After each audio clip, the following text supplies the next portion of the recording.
자, 그럼 이제 9강 재고자산 기출문제를 같이 한번 풀어보도록 할게요. 자, 첫 번째 1번입니다. 객관식 기출문제. 교재는 37쪽입니다. 자, 다음 중 재고자산으로 분류되는 경우는 이렇게 돼 있어요. 자, 재고자산은 판매 목적으로 구분되는 거니까 제조업을 운영하는 회사가 공장 이전 목적으로 보유한다. 이거는 영업활동의 사용 목적이니까 여러분 유형자산으로 구분이 돼요. 자, 그래서 1번은 아니죠. 자, 도매업을 운영하는 회사가 판매 목적으로 보유하는 상품. 요게 재고자산이겠네요. 그러니까 2번이 답이겠습니다. 부동산 매매업을 운영하는 회사가 장기 시세차익 목적으로 보유하는 유가증권이다. 이거는 투자자산으로 구분되는 거니까 잘못됐죠. 서비스업을 운영하는 회사가 사옥 이전 목적으로 보유 중인 건물. 이것도 유형자산에 해당이 되겠죠. 자, 2번 문제 보겠습니다. 재고자산 평가 방법에 대해서 잘못 설명한 것은 이라고 돼 있어요. 자, 개별법은 실제 수익과 실제 원가가 대응이 되기 때문에 가장 우수한 방법이라고 할 수 있죠. 하지만 이제 실무에서 적용하는데 어려움이 있습니다. 그러니까 맞는 표현이죠, 이거는. 자, 2번. 재고 수량이 동일할 때 물가가 지속적으로 상승하는 경우에 선입선출법을 적용하면 다른 평가 방법을 적용하는 경우보다 상대적으로 이익이 크게 표시된다. 맞는 거죠? 자, 여러분 물가가 상승하면 먼저 있던 낮은 단가가 매출원가 비용화 되니까 이익은 크게 잡히는 게 선의선출법이라고 했었죠. 자, 총평균법은 매입 거래가 발생할 때마다 하는 게 아니죠. 기말에 한 번에 평균 단가를 내는 거니까 3번이 잘못됐네요. 자, 그 다음에 후입선출법은 일반적인 물량의 흐름과 반대이다. 맞죠? 예, 그래서 답은 3번이 되겠습니다. 자, 3번 문제입니다. 일반 기업 회계 기준에 따른 재고자산의 회계 처리에 대한 설명으로 옳지 않은 것은 이라고 되어 있어요. 재고자산은 판매하여 수익을 인식한 기간에 매출원가로 인식한다. 맞죠? 수익 비용을 대응시키기 위해서 우리가 12월 말의 시점에 매출원가 비용을 처리하죠. 재고자산의 시가가 장부금액 이하로 하락하여 발생한 평가 손실은 재고자산의 장부금액에서 직접 차감한다? 아니죠. 직접 차감하는 게 아니라 우리가 차감적 계정을 써가지고 한다라고 했었죠. 예, 그래서 어, 지금 3번이네요. 3번은 이게 지금 옳지 않은 것은 2번이 답이죠. 그렇죠. 자, 그 다음에 3번입니다. 재고자산의 장부상 수량과 실제 수량의 차이에서 발생하는 감모손실의 경우 정상적 발생한 감모손실은 매출원가로 처리하는 거 맞죠? 재고자산의 장부상의 수량과 실제 수량의 차이에서 발생하는 감모손실의 경우 비정상적 발생한 감모손실은 영업의 비용으로 분류한다고 했었죠? 이것도 맞는 표현이네요. 그래서 옳지 않은 것은 2번이었네요. 자, 4번입니다. 다음 중 재고자산에 대한 설명으로 옳지 않은 것은 이라고 되어 있어요. 재고자산 매입 시 발생하는 부대 비용은 취득원가에 가산한다. 맞죠? 재고 수량의 결정 방법 중에 계속기록법을 적용하면 기말 재고자산의 수량이 정확하게 계산된다? 아니죠. 이거는 실제 재고 조사를 해봐야지 되는 거니까 2번은 적합한 표현은 아니죠. 재고자산의 감모 손실은 정상감모와 비정상감모로 구분한다. 맞죠? 평균법은 기초재고자산과 단기에 매입한 상품에 대한 평균 원가, 평균 단위당 원가를 구해서 기말재고자산과 매출원가를 계산하는 방법인 거 맞죠? 평균 단가를 내는 거니까. 자, 5번입니다. 다음 사항 중에 재고자산에 포함되는 금액은 얼마인가? 미착상품은 모두 매입하는 상품으로 운송 중에 있는 것으로 가정한다. 이렇게 돼 있어요. 자, 미착상품 도착지 조건이다 라고 하면 도착해야 내 거니까 이거는 재고에 포함하면 안 되죠. 선적지 조건은 선적하면 구매자께 되는 거니까 포함해야 되고 위탁 상품은 수탁자가 창고에 보관하고 있는 것도 위탁자의 재고에 포함해야 되는 거고 시용품 또는 시성품을 구매 의사 표시하지 않았다 그러면 이건 판매된 게 아니니까 재고에 포함을 해야 되는 거죠. 그러면 5만 원, 5만 원, 5만 원이니까 15만 원이 재고에 포함이 돼야 되네요. 6번입니다. 다음 중 재고자산 평가 방법에 대한 설명으로 가장 옳지 않은 것은 이렇게 돼 있어요. 후입선출법은 실제 물량의 흐름과 일치하는 방법이다? 아니죠. 그렇죠? 선입선출법이 실제 물량의 흐름과 일치하는 방법이니까 일치하는 평가 방법이 아니죠. 답은 1번이네요. 자, 나머지 것도 한번 읽어보면 선입선출법 적용 시 기말재고는 먼저 있던 게 팔려 나가니까 최근에 구입한 게 기말 재고자산의 원가를 구성하는 거 맞죠? 물가 상승하고 있을 때 선입선출법을 적용하면 평균법에 비해 일반적으로 매출 원가가 적게 기록된다. 그렇죠. 선입선출법은 물가가 상승했을 때 낮은 단가가 비용화되는 거니까 맞는 표현이 되는 거죠. 그렇죠?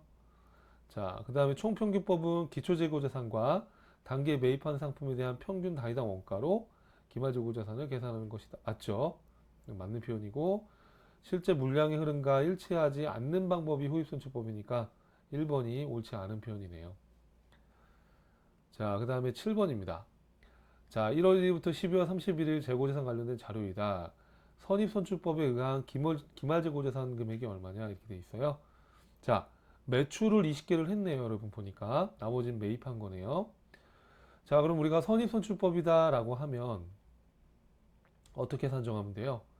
자, 기초에 있던 게 먼저 팔린 걸로 보는 거니까 남아있는 거는 기말부터 나중에 구입한 것부터 남아있는 거니까 요게 남아있겠네요. 그렇죠?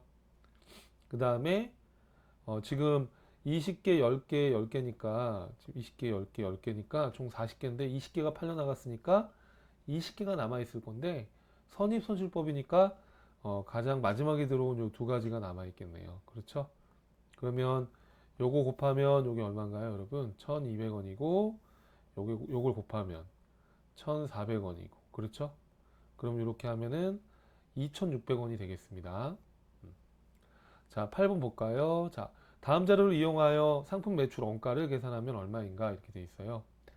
자, 운반비는 취득원가에 포함해야 되니까 요 매입 금액에다가 운반비를 더하고 기초상품 더하고 기말상품 빼면 되네요. 그러면은 어떻게 하면 되겠어요, 여러분? 155만 원을 취득을 했고 기초에 있던 3만 원 기초상품 재고액에다가 단기상품 매입액 더하고 기말상품 재고액 만 원을 빼면 되는 거네요. 그렇죠? 기초상품 단기 매입액 기말상품 재고를 빼면 요 금액이 나오겠네요. 4번입니다. 자, 9번입니다. 물가가 지속적으로 상승하는 경우에 기초 재고 수량과 기말 재고 수량이 동일하게 유지된다면 자, 매출 총 이익을 가장 높게 평가하는 재고자산 평가 방법은 무엇인가? 이익을 가장 높게 하는 건 뭐예요, 여러분들? 아, 그렇죠. 선입선출법이라고 했었죠. 근데 이제 다만 기초 수량과 기말 재고 수량이 동일하다는 전제를 깔아준 이유가 있을 거예요. 자, 이건 왜 그러냐 하면 자, 만약에 여러분 기초 수량이 100개인데 기말에 남아있는 게 없다 그러면 이 기초 수량도 다 판매가 됐을 거 아닙니까? 그렇죠? 그러면 이 기초 수량은 우리가 선입선출법이다라고 한다면 어, 최근에 구입 한 것이 그러니까 최근에 구입한 것이 이게 비용화되는 거니까 이 경우에는 또 다른 결과가 나올 수도 있다라는 거예요. 그래서 기초 수량과 기말재고 수량이 동일하게 유지됐을 때 매출 총 이익을 가장 높게 평가하는 방법을 물어봤다라는 거예요. 자, 그래서 요거 답은 이제 선입선출법으로 넣어주면 되겠고요.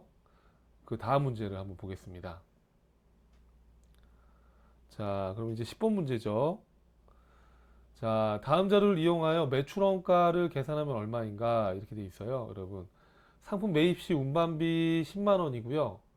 그 다음에 매입 할인 받은 건 빼야 되는 거죠.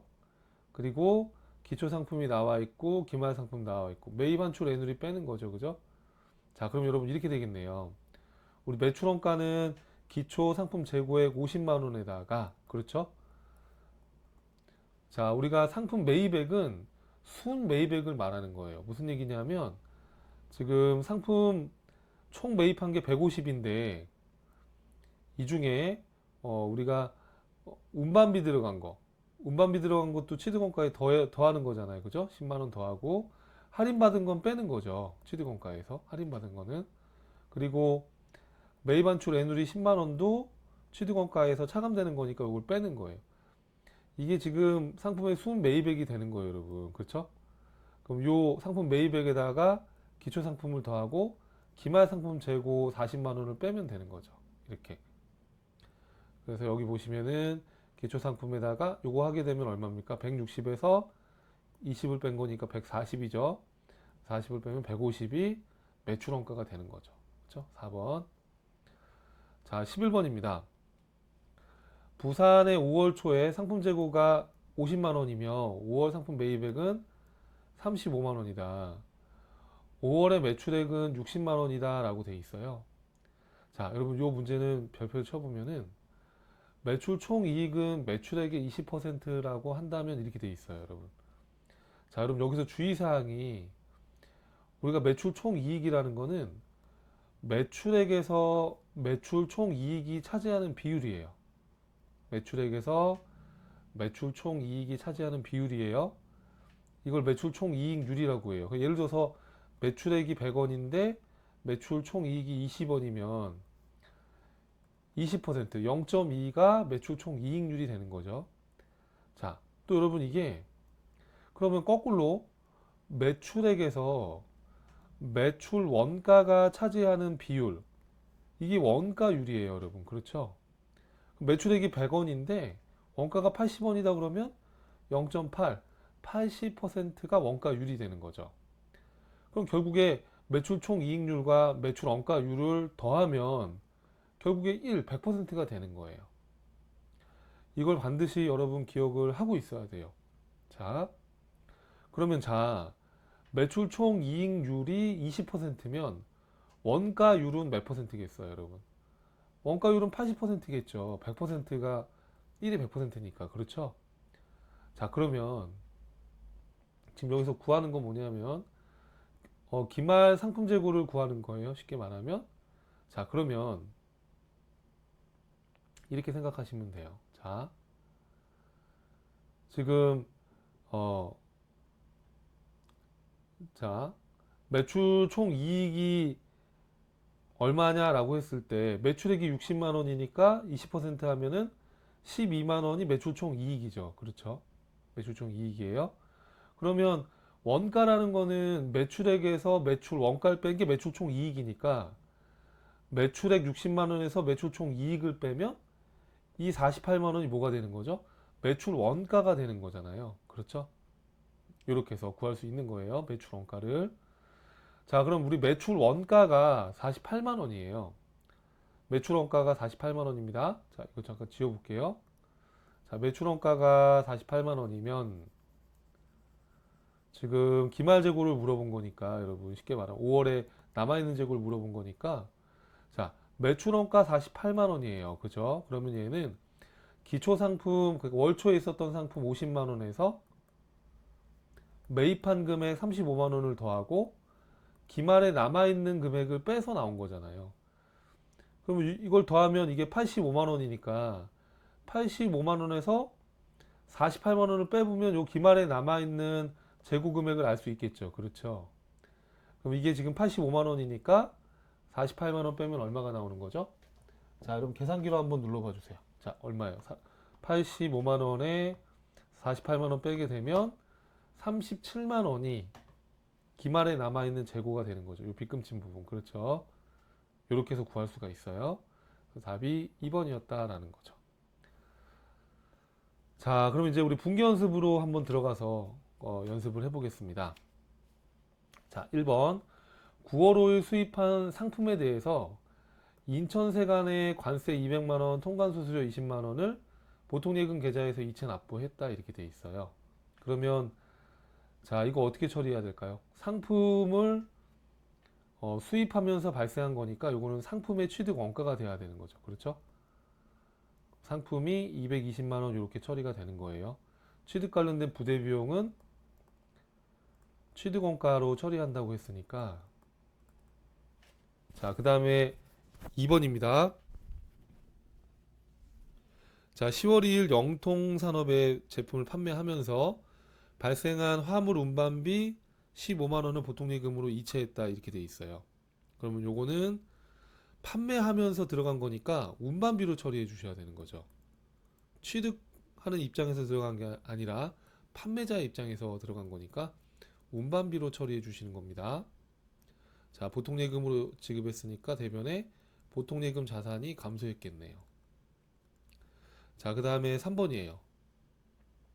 자, 제품을 매출처에 견본으로 제공해줬다. 그럼 이 제품을 판매하지 않고 판매 목적 이외로 사용한 거니까 제품 자산이 타계정에 대체돼야 되는 거죠. 자, 40만 원 없어지고 요 40만 원만큼 견본 비용으로 발생된 거니까 이런 걸 우리 견본비라고 합니다. 견본비. 자, 4번입니다. 제조 과정에서 사용될 원재료 30만 원, 시가 50만 원인데 기기장치 수선비로 사용을 했고 수익적 지출로 해라 이렇게 되어 있는데 아직 배우진 않았죠. 여러분, 이 수익적 지출은 비용 처리해라 그런 뜻인데 유형대상편에 가면 공부하게 되니까 지금은 수선비로 처리해라 그 얘기예요. 여러분, 그렇게 간단하게 한번 생각을 하고 뒤에 가면 다시 나오게 됩니다. 자, 그럼 대변에 원재료라는 재고자산이 없어지는데 이거는 원가로 대체가 되는 거예요. 30만 원 원가로 대체가 되고 차변에 수선비로 처리가 되는 거죠. 자, 그 다음에 또 5번인가요? 자, 7월 7일 날 창고에 화재가 발생해서 보관하고 있던 제품이 다 소실됐대요. 그러면 여러분 제품 재고자산이 감소했겠죠? 3,250만 원만큼. 자, 그럼 여러분 요것만큼 다 재해로 인해서 손해본 거니까 이런 비용을 우리 뭐라고 하냐면 이것도 아직 배우지 않은 건데 여러분 이런 거를 재해 손실이라고 합니다. 뒤에 비용 쪽에 가면 다시 나오니까 여러분 가볍게 보고 넘어가시면 돼요. 이런 것들 안 배운 거라 바로 이게 나올 수가 없죠 아직은. 자, 그래서 뒤에는 해답이 있으니까 여러분 한번 읽어봐 주시면 되겠습니다. 자, 여러분 재고자산 관련된 기출문제를 같이 봤는데 여러분들 처음에는 좀 어렵지만 또 반복해서 읽어보면 문제 나오는 패턴이 비슷하기 때문에 충분히 여러분 푸실 수 있을 겁니다. 자, 고생하셨고요. 다음 강의에서 뵙겠습니다. 감사합니다.